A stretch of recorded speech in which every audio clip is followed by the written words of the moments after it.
बिस्मिल्लाह अर्रहमान अर्रहीम। अस्सलाम अलैकुम। मेरा नाम हिरा है। मैं एक आम से सादा से घराने से ताल्लुक़ रखती हूँ। मेरी शादी भी एक बिल्कुल नॉर्मल मिडिल क्लास ख़ानदान में हुई। मेरे शौहर का नाम फ़हद है। वो एक प्राइवेट कंपनी में मुलाजमत करते हैं।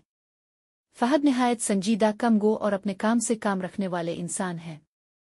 उन्हें दिखावा, बनावट और फजूल खर्ची बिल्कुल पसंद नहीं।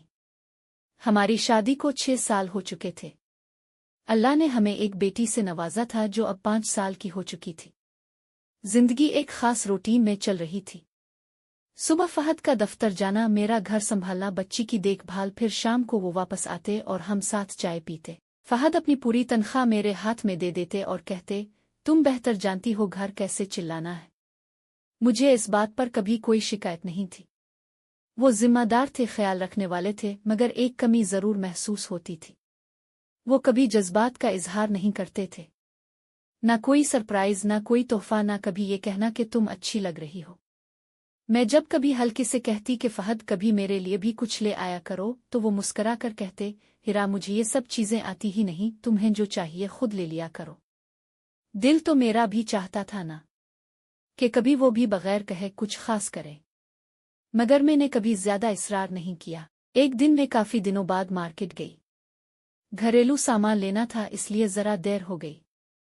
जब घर पहुंची तो मगरिब का वक्त हो चुका था।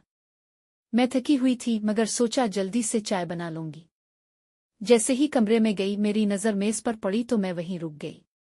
मेज पर 2 कप चाय रखे थे और दरमियान में एक छोटा सा सफेद फूल। मेरी आंखों को यकीन न आया। मैंने पीछे मोड़कर देखा तो फ़हद दरवाजे के पास खड़े थे, हल्की सी मुस्कुराहट के साथ। बोले, कैसी लगी?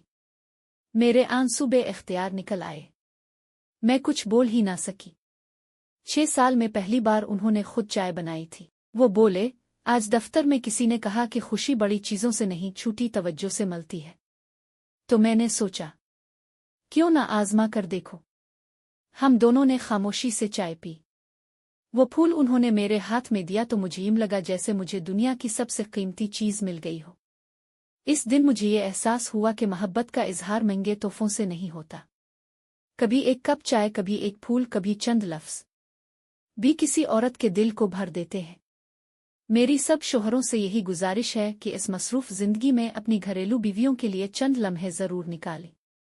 यकीन माने, वो बहुत कम में बहुत खुश हो जाती है। आपको ये कहानी कैसी लगी? अगर अच्छी लगी हो तो लाइक जरूर कीजिएगा और चैनल को सब्सक्राइब करना मत भूलिएगा। फिर मिलेंगे एक और कहानी के साथ।